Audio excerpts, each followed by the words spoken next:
So, we were talking about fiscal stress and government finance. Right.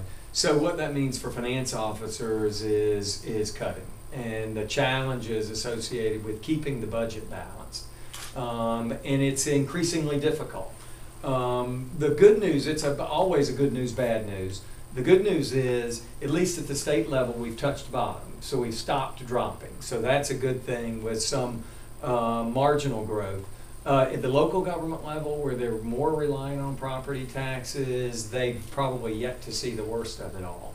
So it is, that's really the biggest challenge that finance officers are going to confront, is the ability to manage the budget and balance it in a responsible way.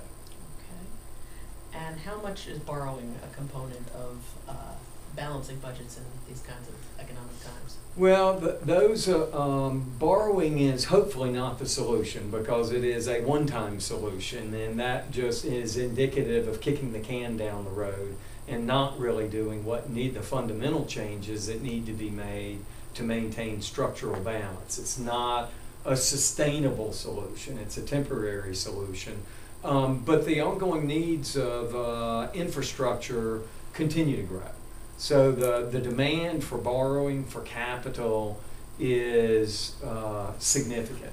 And meeting those challenges through financing is going to be another critical part of the tool that finance directors will need to use to balance the budget.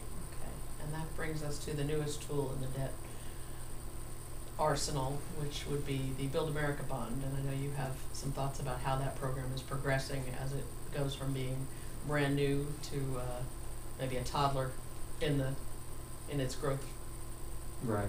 Well, it's been an extraordinarily popular program and a very powerful tool for finance directors to lower their borrowing costs. And that's what we're all about: getting the lowest possible cost of funding projects for the citizens and taxpayers.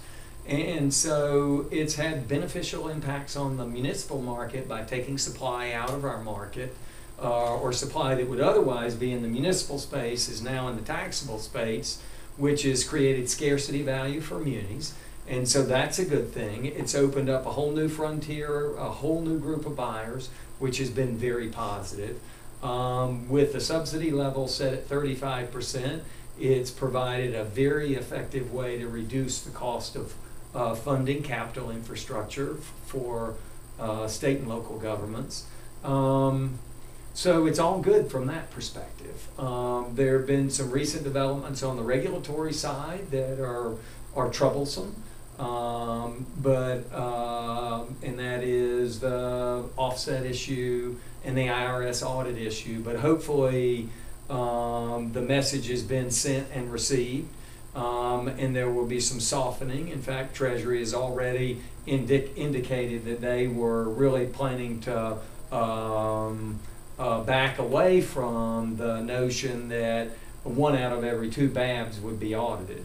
I think there really needs to be an attitude change on the enforcement side, and less of a cop mentality and more of a communication, cooperation, and developing consensus on how these issues need to get addressed, and less of kind of, I'm going to come find something wrong with your bond issue. So, but hopefully those issues will get resolved. Thank you very much, Ben Watkins, the state of Florida. Thanks, Amy.